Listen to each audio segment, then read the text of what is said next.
Good afternoon, ladies and gentlemen. I hope you are well and hope you are staying safe in this current lockdown. First of all, I would like to express my thanks to Bursa Malaysia for organizing this inaugural Bursa Marketplace Fair 2021. And I am Crystal Tay from Sunway Group. It is my pleasure today to spend the Saturday afternoon with you to share some of our thoughts and also observations in the REIT market, as well as I really hope today that what we could do is to bring you to be able to experience and visualize how being an investor of REIT is like, and to bring yourself to imagine yourself as a REIT manager like us, to appreciate the management of properties and where we make our income, where we earn our earnings or rental, and how you can generate investment return from investing in REIT. Before I move on, let me go through the agenda for today. First of all, I will do a brief introduction to REITs for the interest of some of you who may not be very familiar with REITs. Then I will landscape of Malaysia.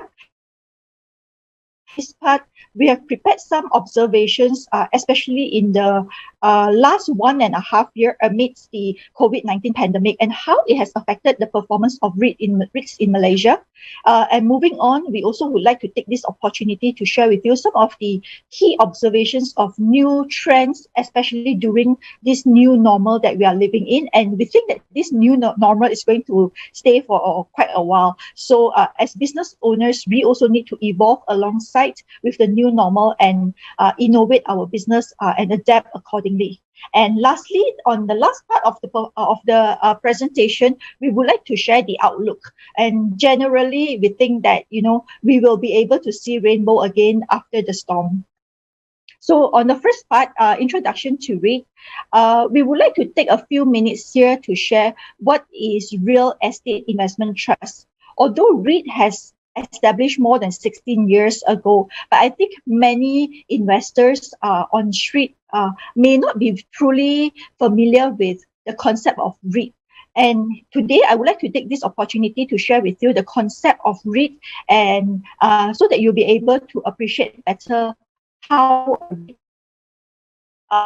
today I still get questions from investors or from the general public asking us, how do I invest in REIT? Can I invest in REIT through an agent, just like a mutual trust fund? So let me bring you through what is REIT all about. Okay, essentially, REIT is a collective investment scheme that invests in a portfolio of income-generating real estates.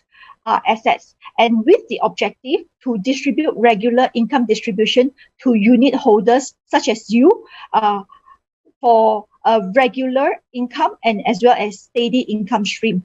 That said, I would like to clarify here, it is regular and steady, but it doesn't mean that the quantum of the distribution or the dividend is also fixed, because at the end of the day, the quantum of the income distribution or the distribution or DP, or in our context we call it DPU, but I think in many people's understanding, it is the dividend that you receive.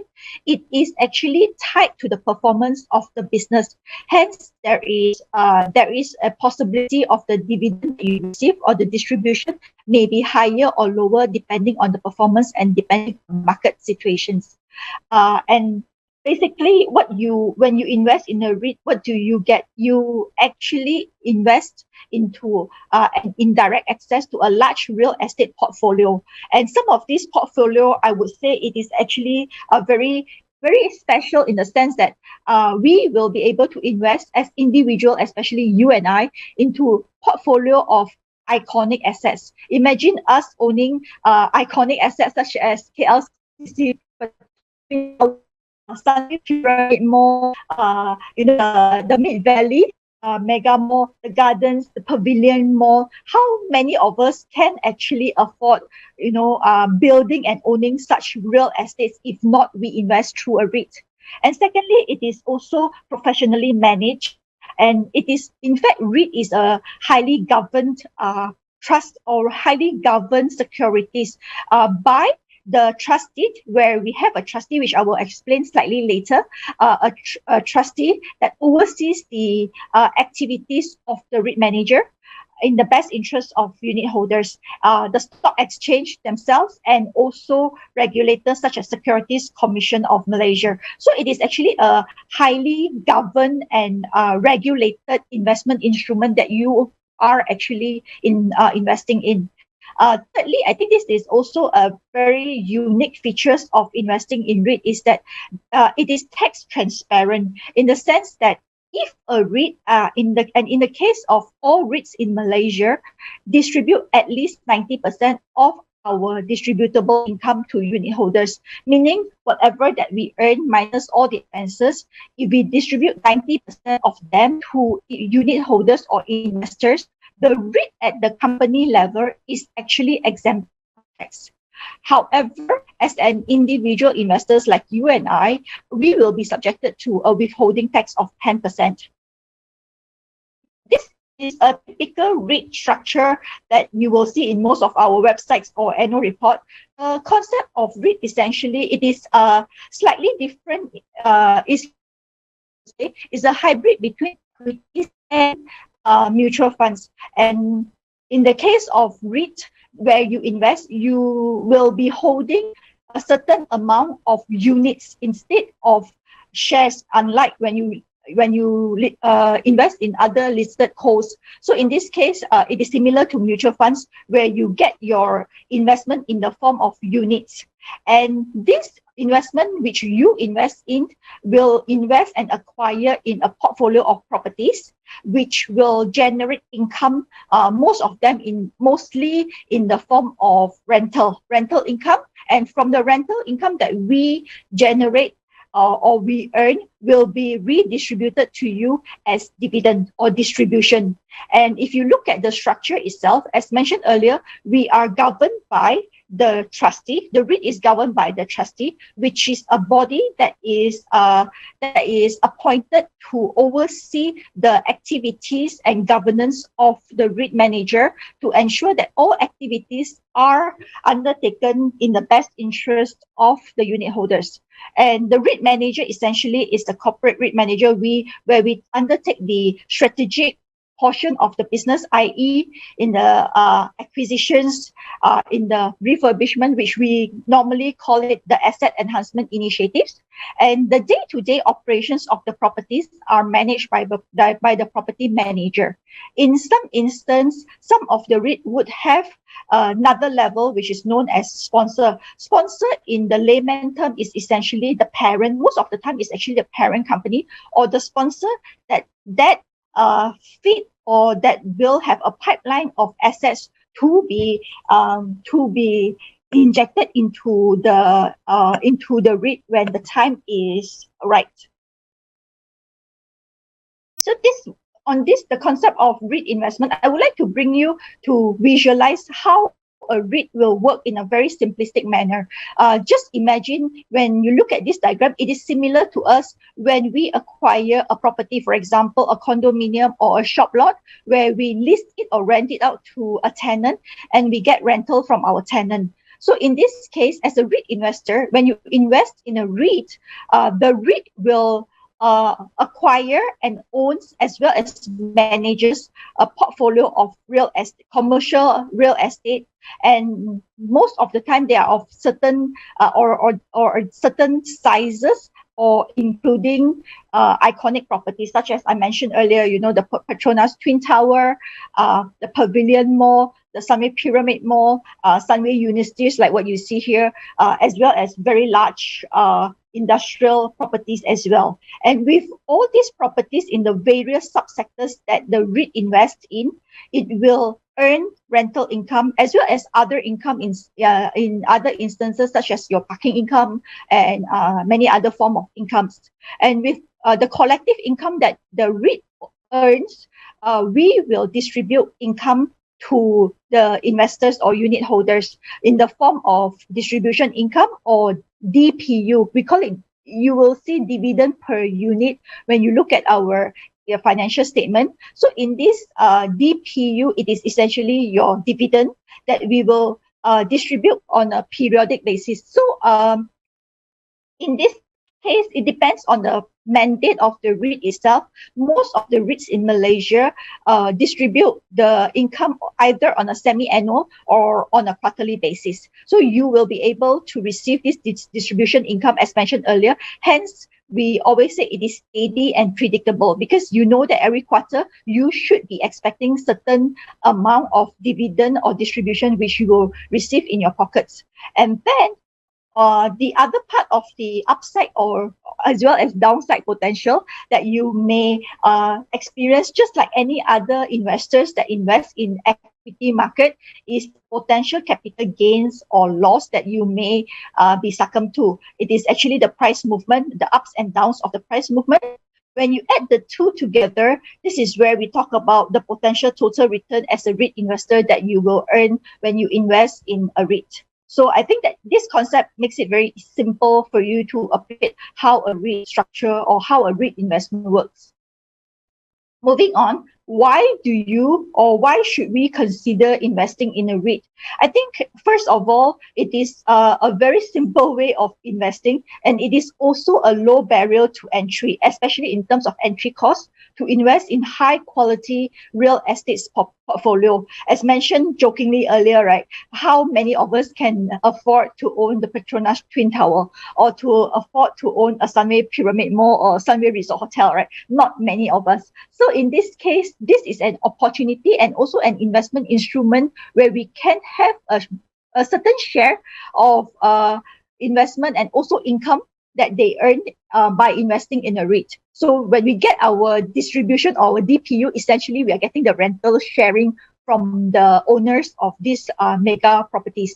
Secondly is the benefit of it is really the regular income distribution that enables the predictability of a steady or sustainable stream of income. As you know, just now when I mentioned, every REIT manager will declare an income distribution on a regular basis, either on a quarterly or on a semi-annual basis. And it is also predictable in the sense that the dividend policy or the distribution policy will state the distribution payout as well. So in order for REITs to be able to enjoy the tax exemption, all REITs in Malaysia will distribute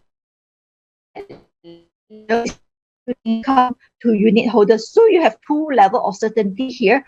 The frequency of your DPU or distribution income that you will receive, and secondly is that the payout is also more or less quite predictable because 90% sometimes can vary between 90 to 95 or 90 to 100%. So these two predictability is quite stable and highly certain. But what is not certain is the quantum, because the quantum is correlated with the performance of the business itself. And thirdly, it is also a very liquid proxy to as opposed to physical property investment, because investing in risk is just in any equities listed on the stock exchange. Hence, you will be able to enjoy or to see the daily pricing during the market trading hours. So in terms of liquidity, you can actually trade anytime during the market trade hours, 9 o'clock to 5 o'clock, unlike when you invest in physical properties. So when, for example, when you wish to dispose or liquidate your real estate, the physical real estate, sometimes it may take you months, or even, if times are bad, it could probably take you more than a year. So in this case, REIT is highly liquid in terms of the comparison. Fourthly, on the fourth point, it is again, would like to share that it is professionally managed by professional REIT manager, and also transparent in terms of disclosure as well as high level of governance. So if you go through our integrated reports or our annual report, you'll be able to see the performance of the assets are all highly transparently shared with you. The performance, for example, the occupancy, as well as the other sections where you will be able to see the corporate governance structures and many more, even in our website. So this is a very professionally managed investment that you will be comfortable with. Moving on to the next page on the landscape. I would like to share some background on the evolution of REIT in the country, as well as I think for you, what you'll be more interested to see is that how have the Malaysian REITs, or we call it M-REITs most of the time, in short, performed in the last 1.5 year during the pandemic. I think I would be spending a bit more time on sharing with you some of our observations on the performance of M-REITs in the later slides. Essentially, just to share with you the overall landscape of the REIT in Malaysia. Basically, we have two spectrum. The specialized REIT, where these REITs typically invest in specialized sectors, so their mandate will permit them to invest in specific sectors only. For example, if the mandate says office REITs, so then they will only invest in office assets or office commercial properties, industrial, retail only, for example, healthcare, hospitality. These are the various specialized REIT that we have in the country at this moment. In the past, we have other specialized REITs, for example, plantation REITs, if you can recall, many years ago, which has been delisted. And the diversified REITs spectrum, we will have REITs that is permitted to invest in a portfolio or a basket of different subsectors. For example, in the case of Sunway REIT and Al Salam REIT are typically two of the pretty well diversified REITs in the country, with exposure to various subsectors such as the retail segment, the hotel or hospitality segment, the office segment. In the case of REIT, we also have the services which invest in healthcare and education assets, as well as industrial assets. So it is actually a very well diversified portfolio. Where else? It's also interesting to share that Capital Land, or CMMT, right, it has also recently secured a mandate from their unit holders to allow also move into diversified REIT. Capital Land in the past was, when they first listed in the first 15 years, it was retail REIT. In this year, they have actually taken the mandate to actually provide flexibility for them to invest in other asset classes as well, similar to the Sunway REIT and Al Salam REIT.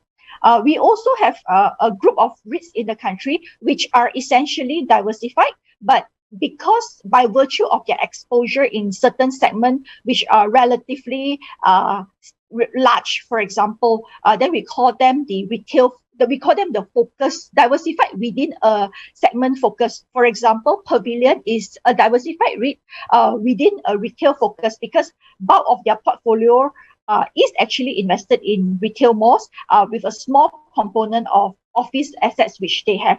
As for Axis, which we all know very well, they are one of the best and the most successful industrial REIT in the country, and the first REIT listed in the country. In fact, they have very large and sizable portfolio. At the moment, if I am not wrong, I think their total number of properties have grown to 53 properties.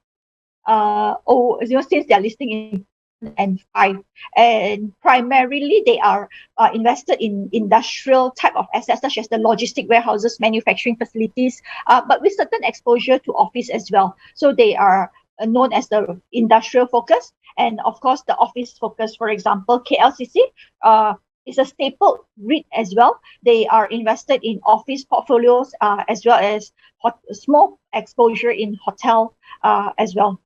Moving on to the next page, I would like to share with you some key observations of how the industry, or the M-REIT industry, have performed in the last decade, since the start of the REIT market in 2005.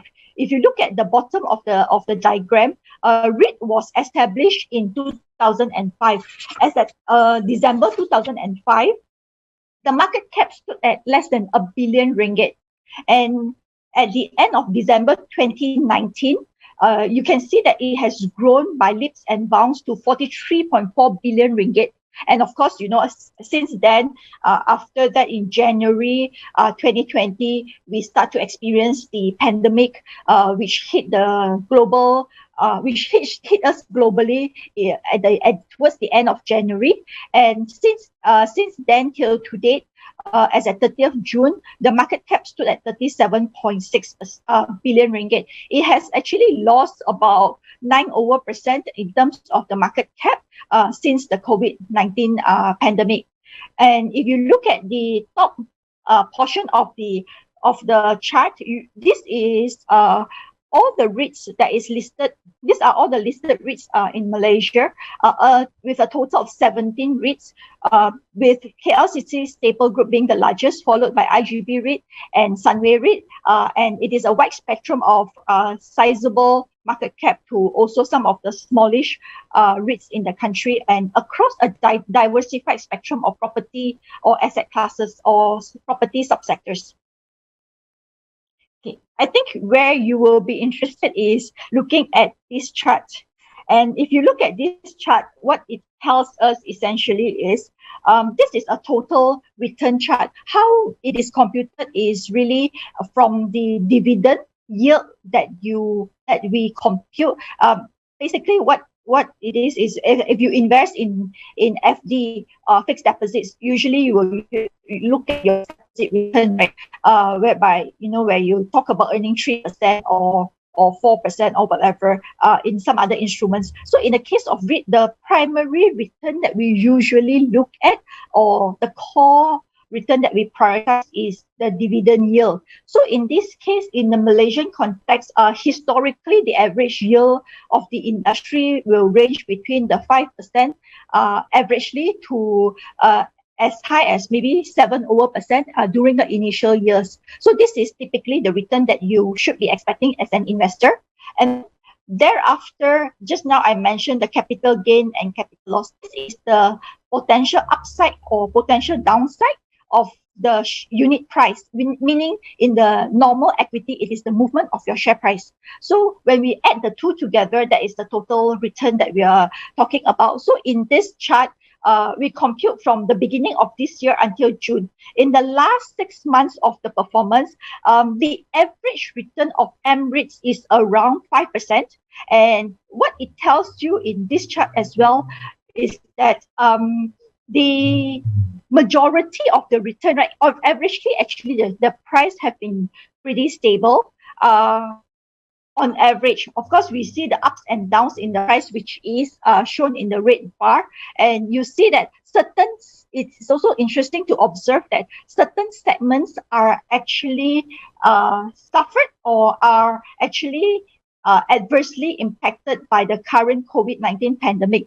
And I think it is not rocket science that you also know what are these sectors. So typically, it is sectors that are affected by the lockdown. When there is movement control orders being implemented by the government, most of the time, two sectors are the worst hit in the current environment, one being the hospitality or hotel, because most of the time they are not permitted to continue to do business as usual. And if some of these hotels are fortunate, they may continue to operate as quarantine centers for the people who need to be quarantined. Other than that, most of them are not able to operate and accept hotel guests during this period of time, especially during the MCO periods.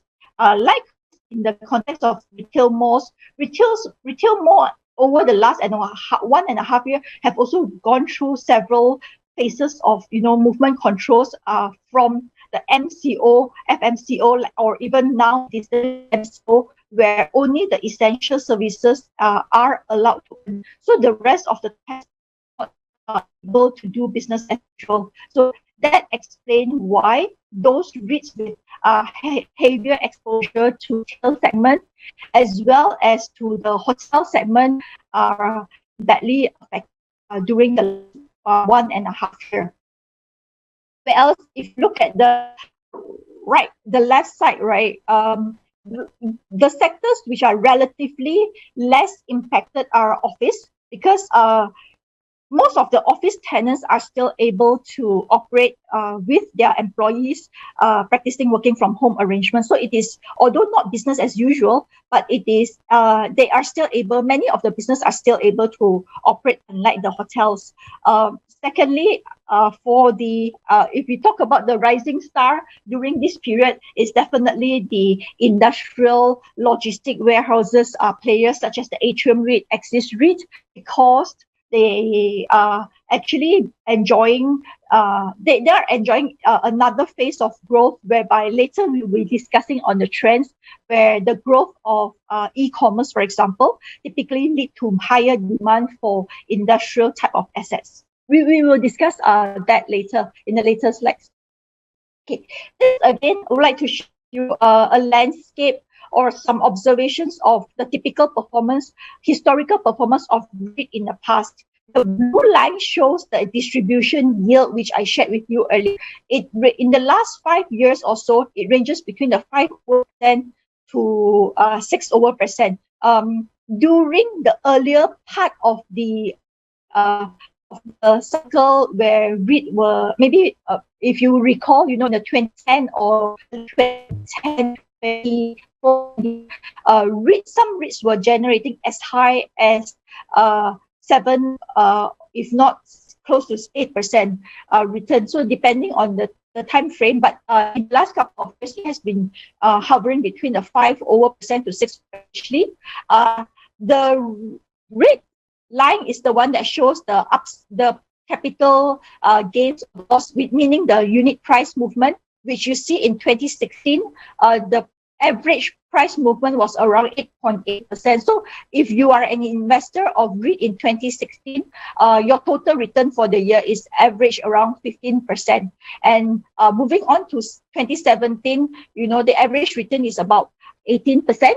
In 2018, it was a negative return. Actually, back then it was the negative movement in price was primarily driven by the fact or the expectation of an interest rate, which didn't really happen. But the price movement actually reflected the expectation, and hence REIT actually came down during that period of time. And then if I fast forward to the right-hand corner of the graph, you will see that in 2020 and 2021, where during the COVID period, we saw the price have actually corrected quite a bit. And also the total return have actually came down quite a bit as well. In terms of the distribution yield, if you look at it, it has also came down slightly. And the reason for this lower distribution is because, as you know, some of the business are not doing as well as before. And our rental, some of the rental of the properties in hence the income came down, and hence our ability to distribute dividend also has been affected.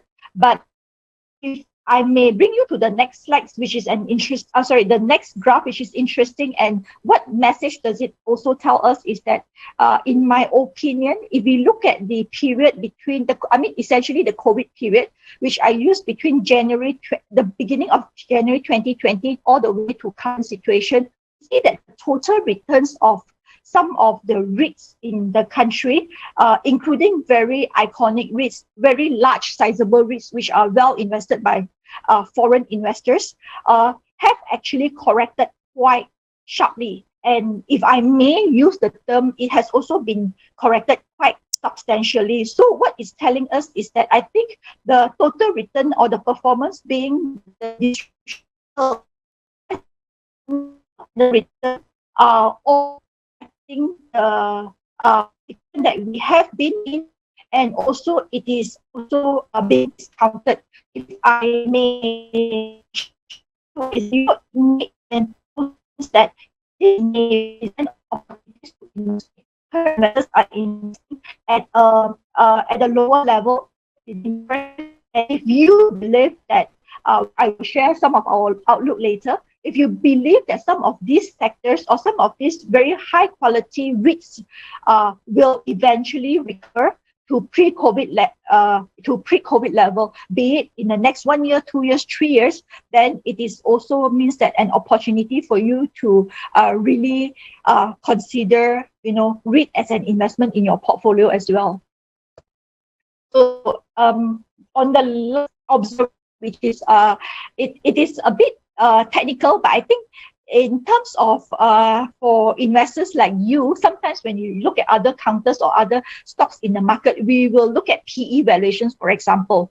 We will also look at valuations such as price to book or price to NTA. And usually if we look at low PE or companies with huge discount to NTA, we will think that these companies may present certain value to investors, which has been very largely discounted by the market. So in the context of REIT, how we read into this observation or evaluation analysis is that we look at the price, which is the market price, versus your price to end to your book value. So when you look at this, you will see that sometimes, or in the good old days, many of the REITs are trading at a premium to the NAV, meaning the price is higher than NAV. And there are certain REITs that are trading at the discount to NAV. But it is interesting to share in this chart is that we have computed the green color is the pre-COVID level, which is end of December, the premium to NAV valuation before COVID, and also what is the valuation like in today's context. So we took the June number, the price over NAV, which is represented in red. You will see that with the exception of which has been always trading at very, very good premium, even though it's dropped slightly. The rest of the REIT in Malaysia, you see that the premium or discount to NAV has actually has been discounted further. I share with you one very good example of Sunway REIT. Is because in the past, over the many years, it has always been trading in a premium to NAV situation. Likewise, I think if you look at Pavilion REIT, it is trading at very attractive premium levels, such as like the 30%, the 20 over percent. It has been quite an average over that kind of range for a long time. And in recent time, when you look at the current situation, Sunway REIT, for example, from a premium of 22%, today it is trading at negative 3.5. It is actually trading at a discount to NAV level. And what it tells you is that the price has been affected by the situation of the COVID situation. For example, if your portfolio is exposure, we also have exposure to the hotel segment. So business performance have been affected by these two segments, and it is also being reflected in the unit price. But what does this chart essentially sending across to us is that if these are good companies, if they are good REITs with quality assets, and we believe that post-COVID situation, the market will recover, the performance of these properties will also eventually recover. It also signals to you that when good assets are trading or good trading at substantial discount, it may also present an opportunity to you as an investor. Okay, the third part, I will move on a little to share the new normal and how in affecting as well as how has it been affecting the REIT market especially. So I would like to share this page with you. I don't know how many of you, when you see this, it is familiar to you. As for me, this is a daily, I would say a daily scenario at home. When I work from home, my children go attend online classes, and we very regularly have a lot of online meetings.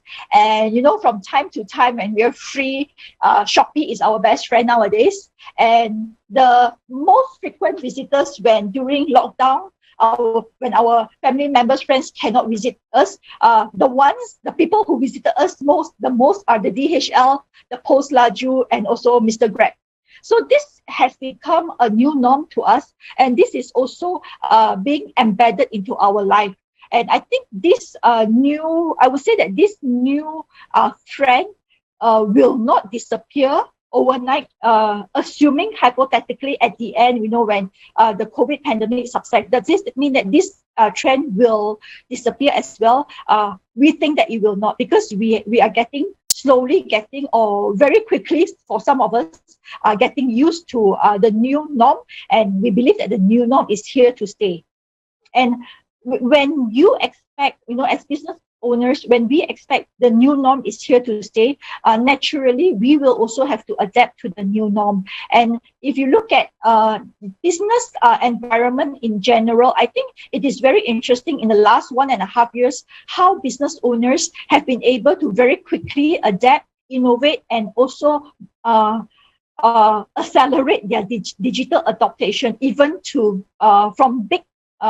from small, I would say from very, very small scale business owners to large corporates, like listed entities as well. So I think that interesting observation, for example, right, many of us, start buying groceries, perishable goods, meat, seafoods through social media. I think prior to COVID, you don't see as many Instagram pages that promotes seafood pages, but today if you go in, you see so many of these people promoting, or they are selling or marketing food, meat, seafood, and even I think in the recent trend, durian as well. You see so many people, you can order durian over Instagram.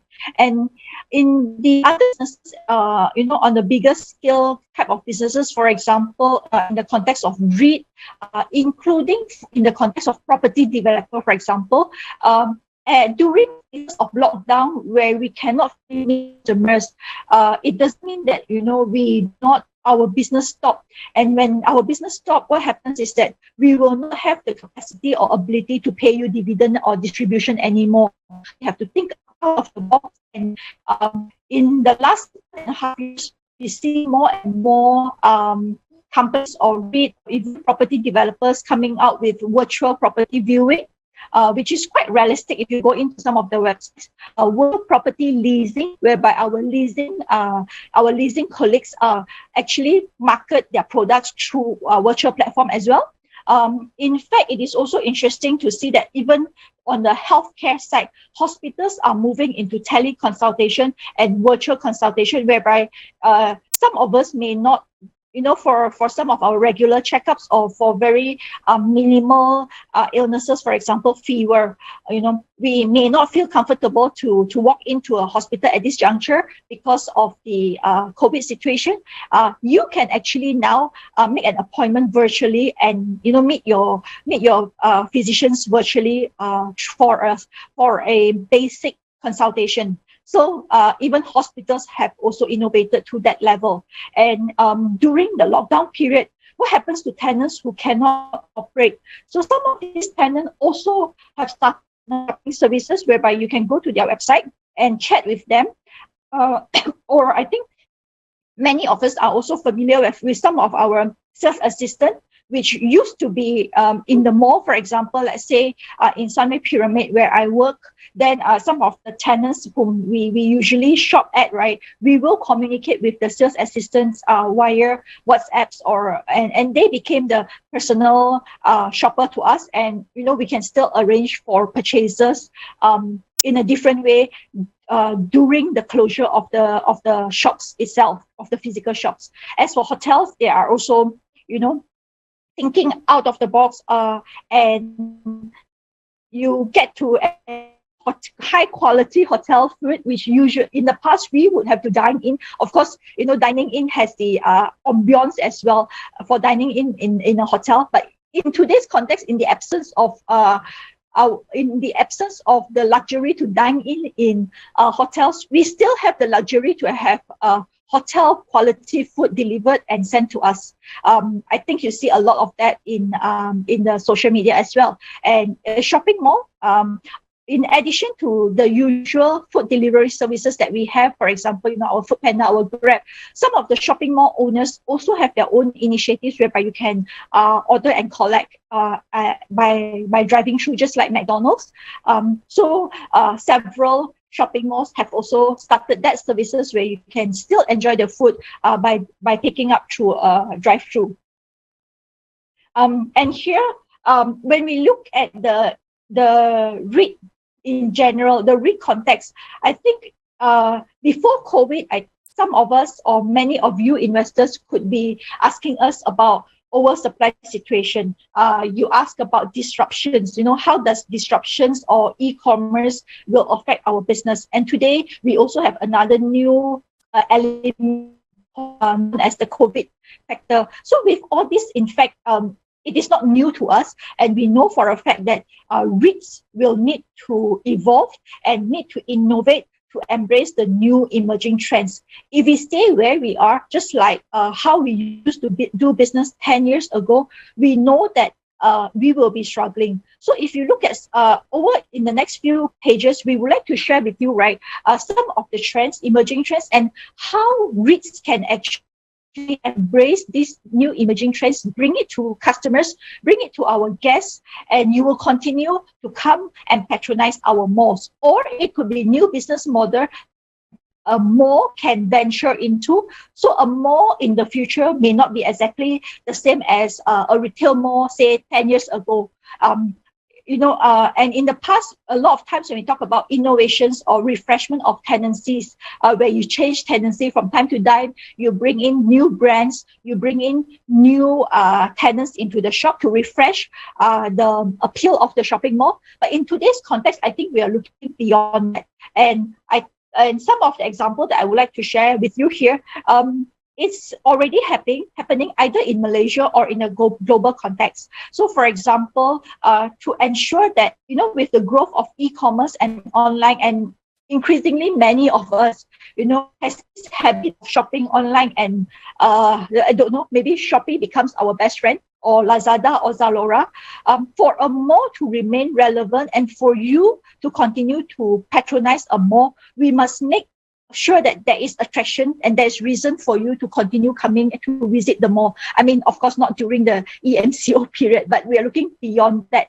So one of the concept is that it has to be a destination retail where you have interesting tenants, interesting enough that you and I will make the effort to visit the shopping mall on a regular basis, hopefully. For example, I think the recent trend is in Isetan, the Don Don Donki, where people actually go and queue.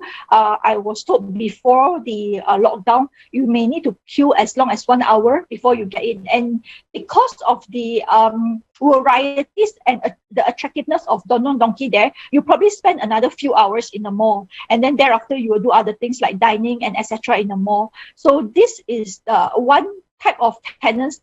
It will be important for the malls continue to attract footfall and sales, retail sales to the landlord. So the first one is destination retail. Secondly is experiential retail. Experiential retail, we actually have quite a number of plenty in Malaysia as well.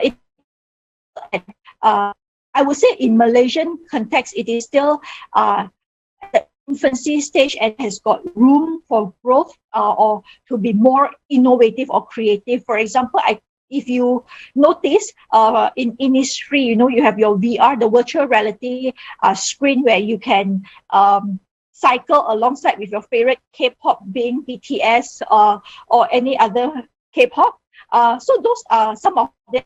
And I think in some of the F&B outlets where you have robotic services that serve to you. So these are some of the little ones that we have seen. But in the overseas context, such as China, they are a lot more innovative. And these are the gimmick, if you may say, the gimmick that will attract you to come, especially the young generation, selfie photo.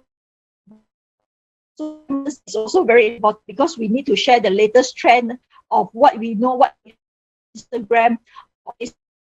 So we need for to visit the tenants. In this case, I personally like this, and I interesting in Korea.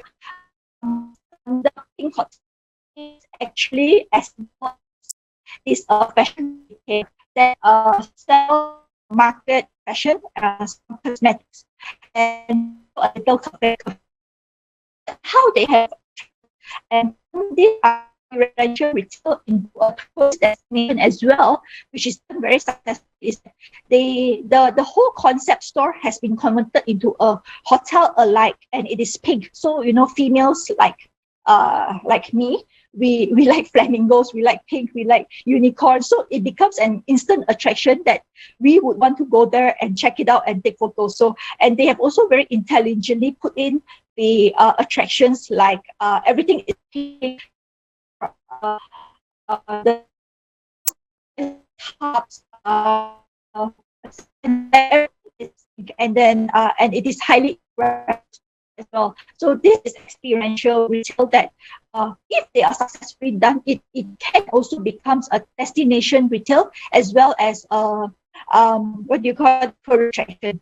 And thirdly, hybrid retailing. Hybrid retailing, what it means here is eventually we know that over the longer term, we need to embrace both the online and offline side of the business, the online and the physical side of the business, where before COVID, we have seen quite a number of tenants that have moved from online to offline, including Alibaba. If you see in the context of Alibaba, which has turned from online to their offline, where they have the Hema supermarket store, and including in local context as well.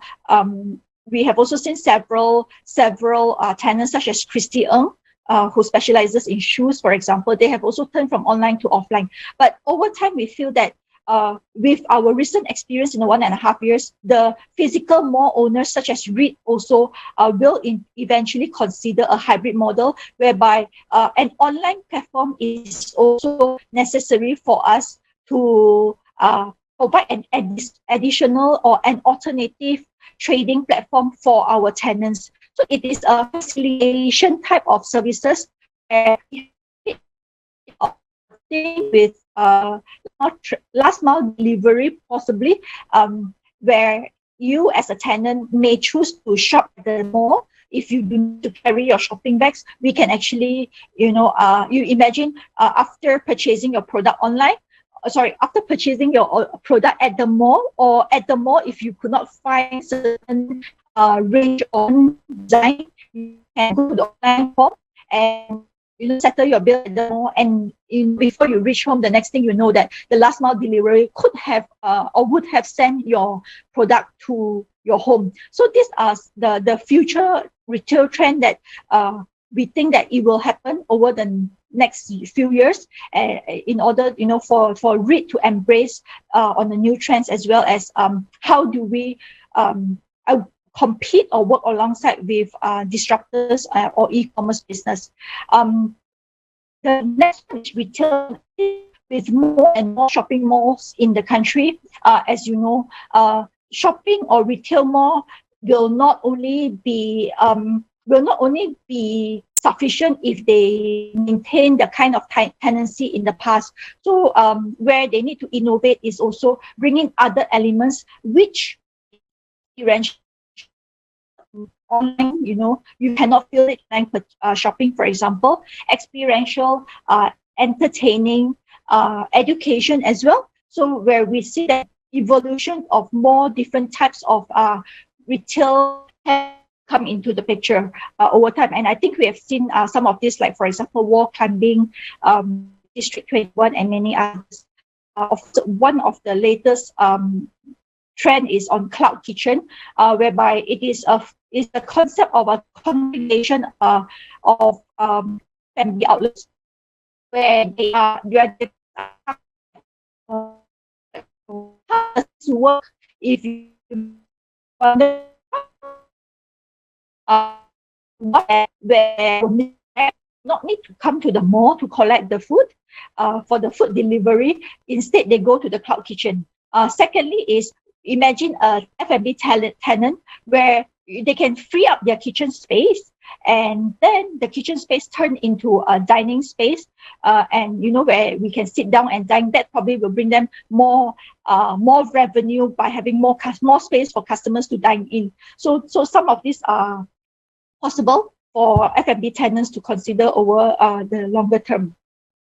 Quickly moving on to offices, I think on the office, it is quite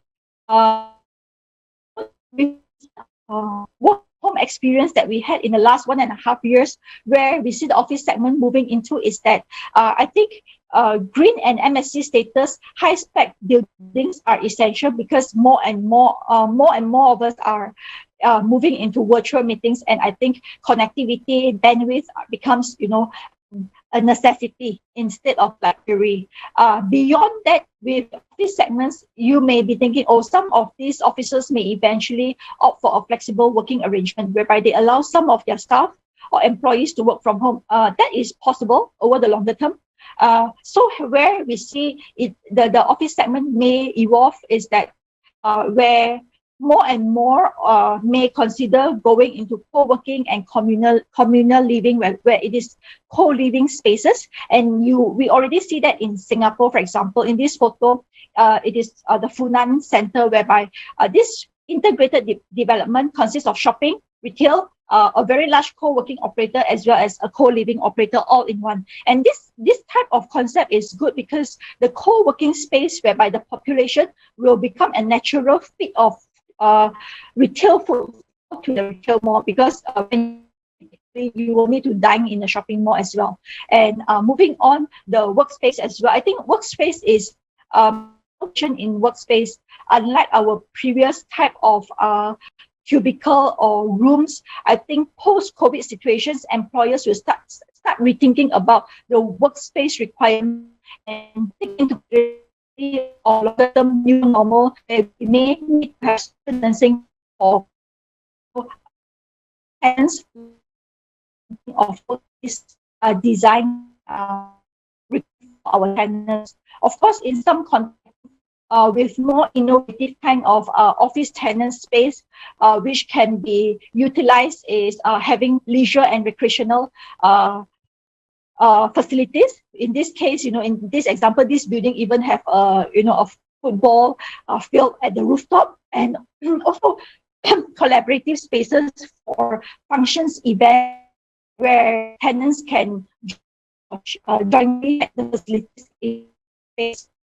So an office in the future will no longer be a typical office that we used to see in today's context.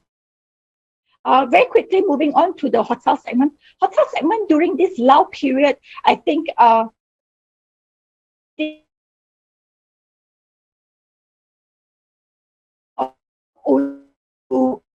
to position properties for the point in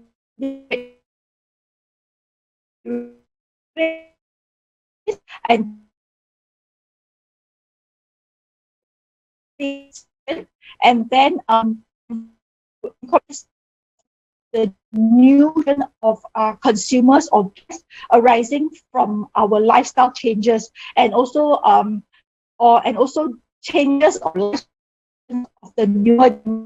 So in this, for example, the hotel whereby the kids room or the kids suite, they have facilities like the PS4 now. I know which series is those available in the if they do not continue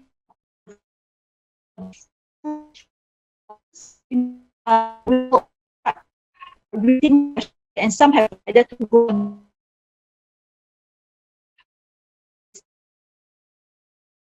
And this is a basic type of rooms for business travelers most of the time. And of course, bringing in gastronomical experiences to the hotels, for example, upon the completion of the refreshment in second half of this year, we will be introducing national culinary restaurant, which is Golden Sunway Resort Hotel. And this also, when they are successful, it is not only a destination for local, but also attract international travelers to come and stay at the hotel. And of course, moving on very quickly, some of the reinvention will also looking into rebranding of their hotel, for example, into sustainability driven type of hotels, or into luxury resorts for the lifestyle experience of the traveling guests. Okay. On the emerging market,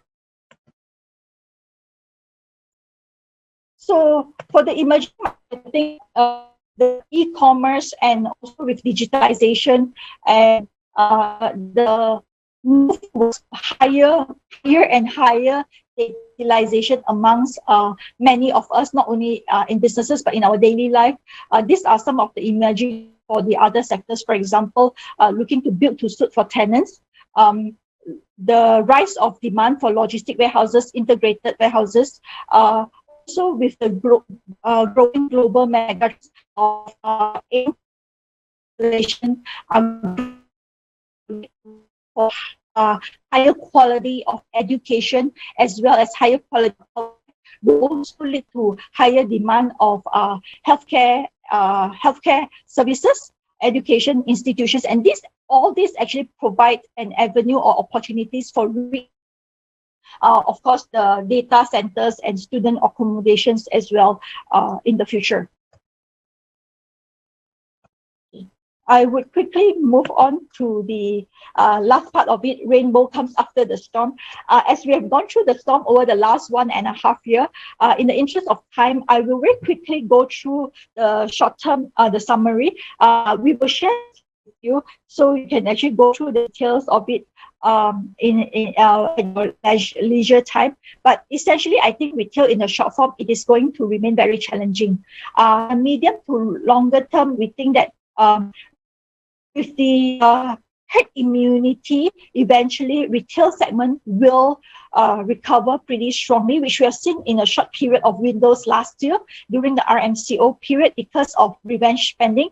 And I think or consumption is something that we cannot live without if we still have a job. Of the control order, and more importantly is the herd immunity. Over the longer term period, retail segment will make a comeback. As for hotel, in the I think like mentioned just now, it's also the best time for hotels to undertake refurbishment activities. And going beyond, it's a matter of and or domestic travels boundary reopens.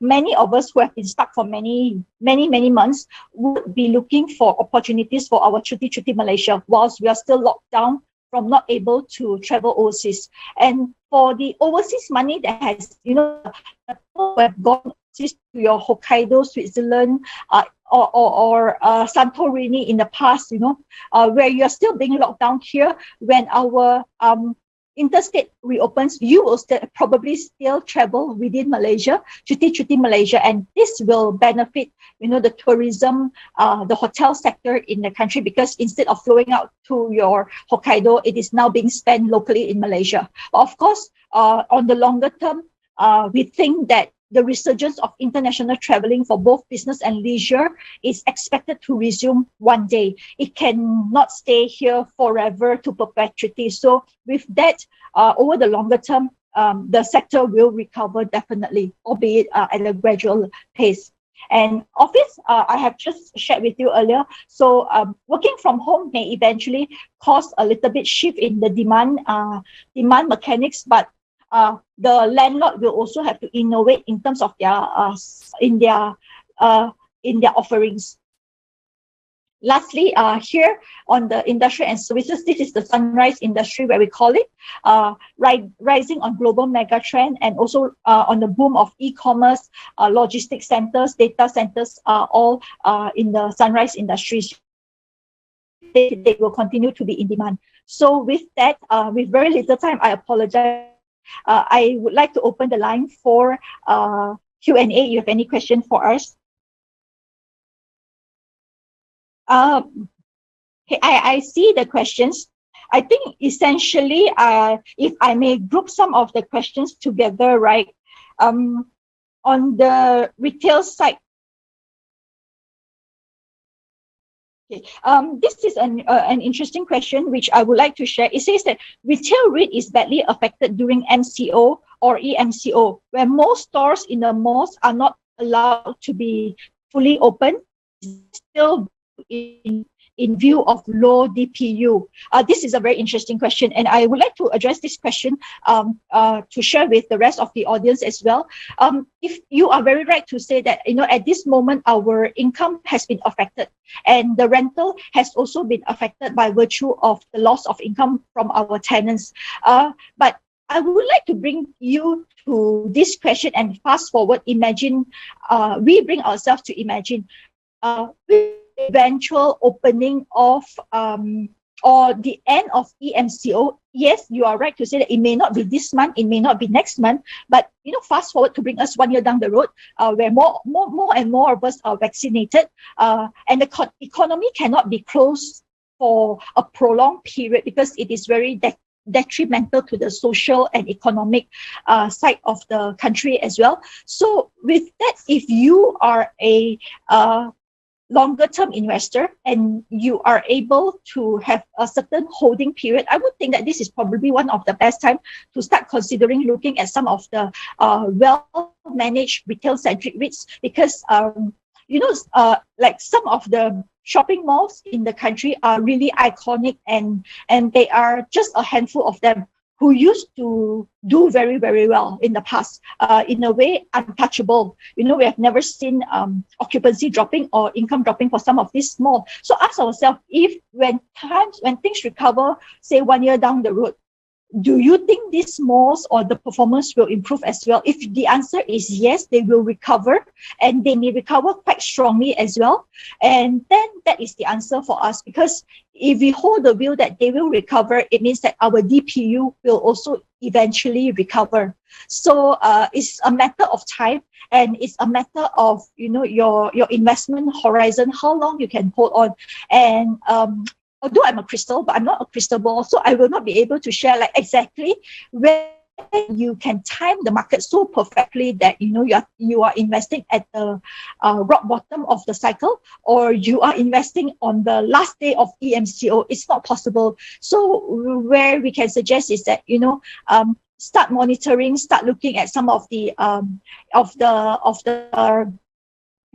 patterns or trends that help you to make or assist you to make some informed decision making, and good or well managed high quality REITs as the retail REITs if you're looking at.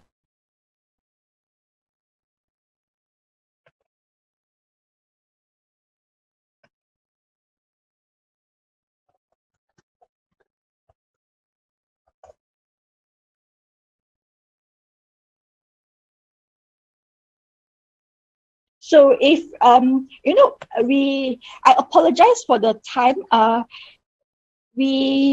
In the interest of time, I will not be able to take all the questions, but what I'll suggest is that my contact is actually in the presentation deck. Please feel free to email us, and we will get back to you and share more of our sharings and also our views with you. And with that, I would like to thank Bursa Malaysia and thank all of you for your time today, spending this Saturday afternoon with us. Thank you very much for your participation. Stay safe and take care.